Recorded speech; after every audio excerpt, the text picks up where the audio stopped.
Hello everyone, welcome to Wales. Finally, I am in Wales. Actually আমি ইউকেতে প্রায় 6 মাস মতো ছিলাম। আমার একটা সেমিস্টার আমি ইউকেতে করেছি। সেই সময় আমি স্কটল্যান্ডে ছিলাম। তো আমি স্কটল্যান্ড থেকে লন্ডন ঘুরেছি, ইংল্যান্ডে এসেছি, বাট আমার কখনো ওয়েলস আসা হয়নি। তো এবার যখন আমি কনফারেন্সের জন্য এখানে আসলাম, আমার প্রথম থেকেই প্ল্যান ছিল আমি একটু ওয়েলসে স্টেপ ইন করব। যদিও আমার ইচ্ছে ছিল ন্যাশনাল পার্কগুলোতে যাব, কিন্তু ওগুলো বেশ দূরে আর আমার হাতে খুব একটা সময়ও ছিল না। তো এর জন্য ঠিক করলাম যে ঠিক আছে, কার্ডিফেই যাব, কারণ এটা আমার ফ্রেন্ডের বাসা থেকে খুব কাছে। তো স্টেশনে নেমে আমরা সবার ফার্স্টে চলে আসলাম সিটি সেন্টারে। কার্ডিফের যে সিটি সেন্টার, কার্ডিফ হচ্ছে ওয়েলসের ক্যাপিটাল। এটা ব্রিস্টল থেকে খুবই কাছে, আর সিটি সেন্টারটাও স্টেশন থেকে একদমই কাছে। তো আমরা হেঁটে হেঁটে একটু সিটি সেন্টারটা এক্সপ্লোর করছিলাম, মানে উদ্দেশ্যহীনভাবে, কোনো ফিক্সড প্ল্যান ছিল না। বাট দেখতে গিয়ে যা বুঝলাম যে সিটি সেন্টারের ভিতরে একদম সেন্টারেই হচ্ছে কার্ডিফ ক্যাসেল। সো এই কার্ডিফ ক্যাসেলটা কিন্তু অনেক ফেমাস, এখানে টিকিট কেটে ভেতরে যাওয়া যায়। তো আমি এই পর্যন্ত আরও অনেক সুন্দর সুন্দর ক্যাসেল দেখেছি, তো আমার খুব বেশি ইচ্ছা ছিল না যে আমি ভিতরে যাব ক্যাসেলের, কারণ হচ্ছে ক্যাসেলের ভিতরে না অনেক কিছু থাকে দেখার মতো। তো এই 1-2 ঘন্টার জন্য যে আসলে অতটা উপকার হয় না। আর যেহেতু আমাদের অনেক কিছু কভার করতে হবে, তো আমরা ক্যাসেলের ভেতরে যাইনি, জাস্ট একটু বাইরে গিয়েছিলাম। ওখান থেকে এক্সপ্লোর করে আমরা ফাইনালি চলে যাচ্ছি এখন হচ্ছে মিউজিয়ামে। যদিও মিউজিয়ামও আমি ইউজুয়ালি অ্যাভয়েড করি, কারণ সবগুলো মিউজিয়াম আমার কাইন্ড অফ সিমিলার লাগে। বাট আজকের ওয়েদারটা তো দেখে বুঝতে পারছো যে কি পরিমাণ রেইনি। তো আমরা ফোরকাস্ট চেক করলাম আর দেখাচ্ছিল যে নেক্সট 2 আওয়ার্স অসম্ভব বৃষ্টি হবে। তো এই বৃষ্টির মধ্যে আসলে হেঁটে হেঁটে কোনো কিছু এক্সপ্লোর করা সম্ভব না। তাই আমরা ঠিক করলাম যে ঠিক আছে, আমরা মিউজিয়ামে এন্ট্রি করি। বাই দ্য ওয়ে, সবগুলো মিউজিয়াম কিন্তু ফ্রি এন্ট্রি। তো যেহেতু ফ্রি ছিল, আমাদের কোনো টাকা খরচ করতে হবে না। তো আমরা ভাবলাম যে ঠিক আছে, তাহলে আমরা মিউজিয়ামে যাই, মিউজিয়ামটা দেখি কেমন, আর ওখানে 1-2 ঘন্টা কাটাবো, তাহলে আর বৃষ্টিটা আমাদেরকে আর কি ফেস করতে হবে না। অ্যান্ড দেন আমরা মিউজিয়াম ঘুরে আমরা চলে যাব আরেকটা পয়েন্টে। সো আমরা মিউজিয়াম থেকে বের হলাম, আর এখন আমরা আবার হেঁটে হেঁটে যাচ্ছি আরেকটা পয়েন্টে। আর মাঝখানে রাস্তায় পড়লো এই স্টেডিয়ামটা। তো আসার সময় আমরা দেখেছিলাম যে অসম্ভব মানুষ, কিন্তু তখন আমরা বুঝিনি যে কি হচ্ছে। বাট পরে যেটা বুঝলাম যে আজকে একটা কনসার্ট আছে। It's not Cardiff Eye. It's Cardiff Eye. Welcome people to Cardiff. Now we have this for the millennium generation, like these people. And Gen Z. This is my our generation. Gen Z. Now we will show you the mountain there. তো আসলে আমরা এখন এসেছি river ব্যাঙ্কে। এটা হচ্ছে ওয়েলসের যে ক্যাপিটাল, তার পাশে একটা খুব সুন্দর পয়েন্ট আছে।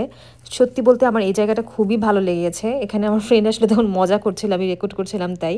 তো এখানে আছে মিলেনিয়াম সেন্টার, তারপরে বেশ কিছু চার্চ, আরও অনেক সুন্দর সুন্দর জায়গা। স্পেশালি এই যে রিভারের পাশ দিয়ে যে হাঁটার জায়গাটা, আরও দূরে মাউন্টেন দেখা যাচ্ছিল। যদি ওয়েদার ভালো হতো আর আমার হাতে সময় থাকতো, আমি নিশ্চয়ই ওখানে যেতাম।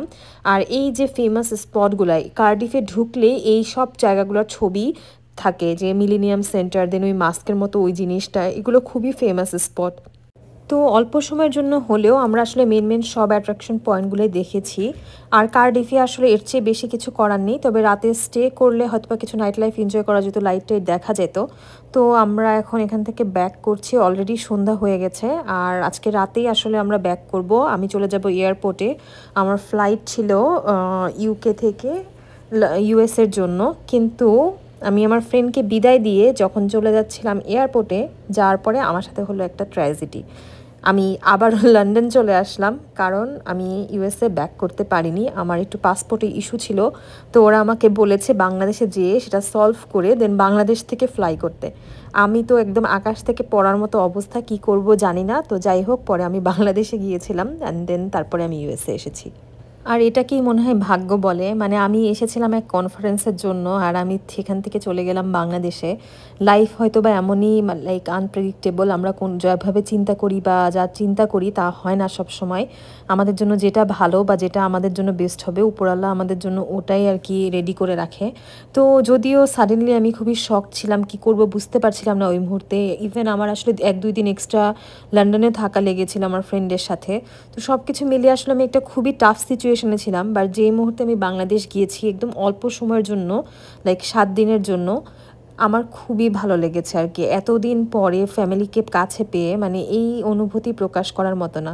তো এই জন্যই হয়তো বা বলে যে যা হয় ভালোর জন্যই হয়, আর এটা আমার জন্য আসলে ভালোর জন্যই হয়েছে। না হলে আমার আসলে এখন দেশে যাওয়ার কোনো প্ল্যান ছিল না, আমার অনেক টাফ সময় যাচ্ছে এখন পিএইচডির।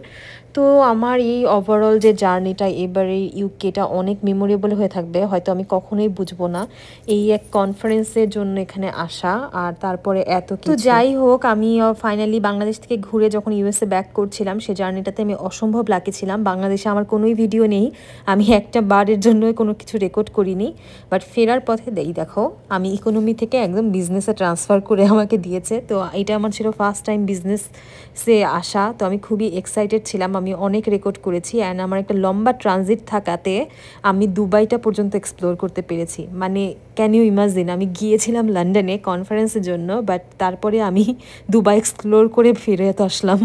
তো যাই হোক, আজকের ভিডিওটা এখানেই শেষ করছি। নেক্সট ভিডিওতে আমি দেখাবো যে আমার সাথে আসলে কি হলো আর দুবাই শহরটা কেমন, সেটা নিয়ে একটা ডিটেলস ভিডিও দিব। সবাই অনেক ভালো থাকবে। আল্লাহ হাফেজ।